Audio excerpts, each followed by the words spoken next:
All right, welcome to the IPSO Files, Episode 3. We have learned so much so far, but there's still so much more to be revealed. We're going to try a 4-player game, see if that doesn't bring us some additional insights. I'm going to take this one and put it here.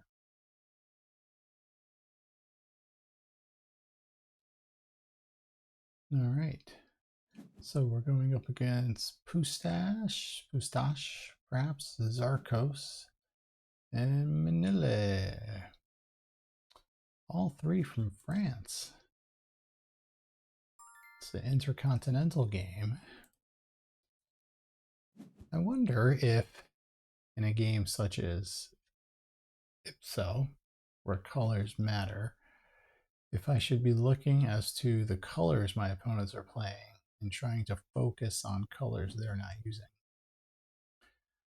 I think there's probably some strategy to that, but you also have to play one of the two tiles that are up when it's your turn.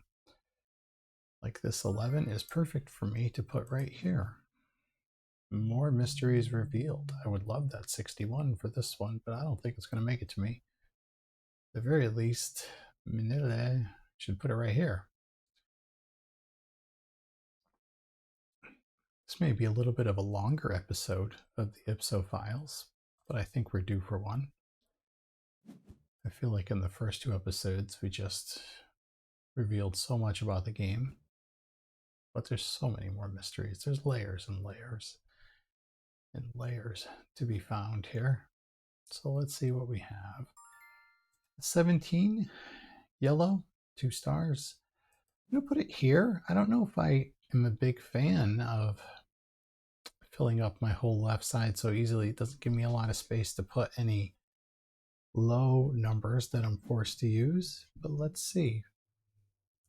Sometimes you've got to play what the IPSO files give you. We haven't learned that so far. So neither of these yellows has a star, so I'm just going to play the 22. Then any yellow above 22 will work in this one. I would love that 38 for my green row here, but it's not going to make it to me. Well, let's see what numbers I do have available when they come to me.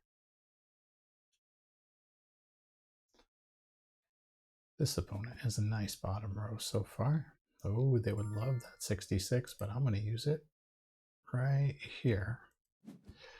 Now that is, well, actually they can't use the 66 because they've already closed up that block here. But yeah, so if me and this opponent are building the same pink squares, that does show a little bit of a competition, and Pustache wants pink squares for this aisle too, probably this row. But it's going to be tough because the turns go from Manila to me to Pustache, so there's not many I'm going to pass up on unless they don't fit me right now. And really, any pink square above 11 will fit me. You must choose. All right. I'm going to take this 39 and I will put it, I'm going to perhaps put it here and just kind of commit to a rainbow aisle for my second aisle. The rows, I call them aisles. I feel like IPSO gods would appreciate them being called aisles, but let's see. I think it's going to be very tough to win this game. Never mind, even randomly, you would only win 1 in 4, but I feel like all my opponents are having good luck with placing tiles where they'd like to so far. So let's see if Manila could put the 23 or 47 here, or could put it up here. Either one, or could put the 23 here if they wanted to switch to a rainbow strategy for the bottom row, but I don't know if they really want to do that yet. All right, the 54, I've already, well, if I'd put 39 here, 54 would have been great here. But I've already committed to a rainbow strategy here, so let's just keep with it. I'll definitely take the 2 stars. My thought here is to not use this square in case I get stuck with 2 low squares later in the game, or at least to hesitate to use it. That's why I didn't put the 39 here, because then I really would have not a lot of options if I got any super low cards coming up, which, well, so far I may still get another low card and I may have to use. But we'll see. Let's see what I get available to me. 55. Perfect card for right here. Keeps my rainbow. But I get the 4 points and I get 6 points on stars. So that's actually a really fortunate card for me. The IPSO gods are smiling and the IPSO files are releasing so much information to me. Oh yes, perfect.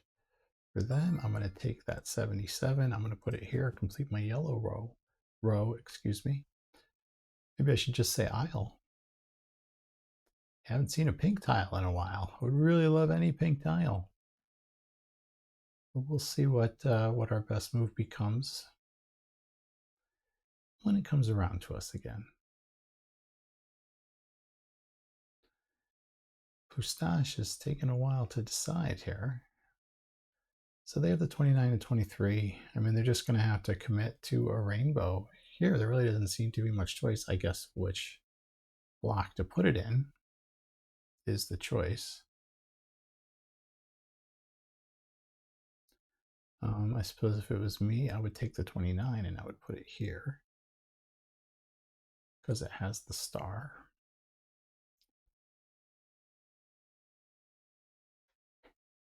All right, and they're thinking, or well, it shows them as connected. It's a tough choice. No, they took the 23. Okay. Ooh, yep. The opponent would love that 29. I would love this 51, and I don't think my opponent can't use it, fit it anywhere, so they sort of have to leave it for me. They'll probably put the 63 here, would be my guess. Okay, we're going to take this pink 51 and put it here. That's amazing. So now we need a pink above 66. Goes up to 90. That gives 24 tiles. There's 2 off the board. So would really like to see this pink 46 is going to come to me. 46 and 41, neither of which I could use. Oh boy. All right, I'm going to put the 46 here. My logic being, if I get almost any low tile, I can put it here. If I have to, if I get a high tile, any rainbow, put it here. So the only thing I can't use is anything between 46 and 66 inclusive. So a little bit of strategy here. We're trying. Has anybody busted a row yet? It doesn't look like it. People are very clean here so far. Oh, first busted row. No choice. Okay. Zarkos is a little, looks like Manili's going to have to bust a row too. I can't use either of those tiles. Now, my strategy paid off. The 37 I can put here for sure. I really need something higher than 66. Problem-ish, I'm using air quotes, being everybody needs tiles in the high range.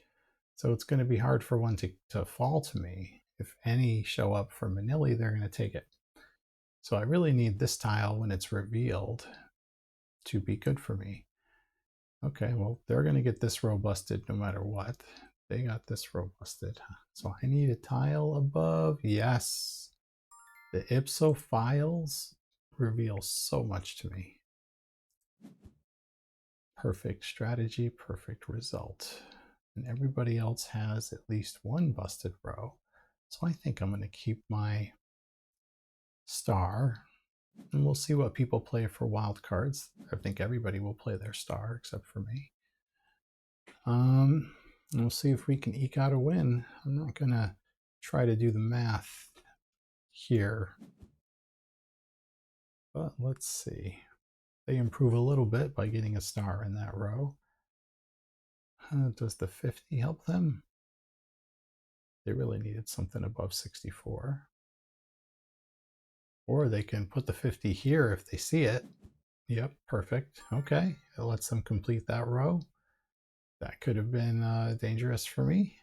I'm going to keep my star card, though. I'm going to keep the 3 points. But that was a good pull for them. Fustache gets the complete there. Oh, I thought they were going to go for this row. And the IPSO files are strong. We're going to...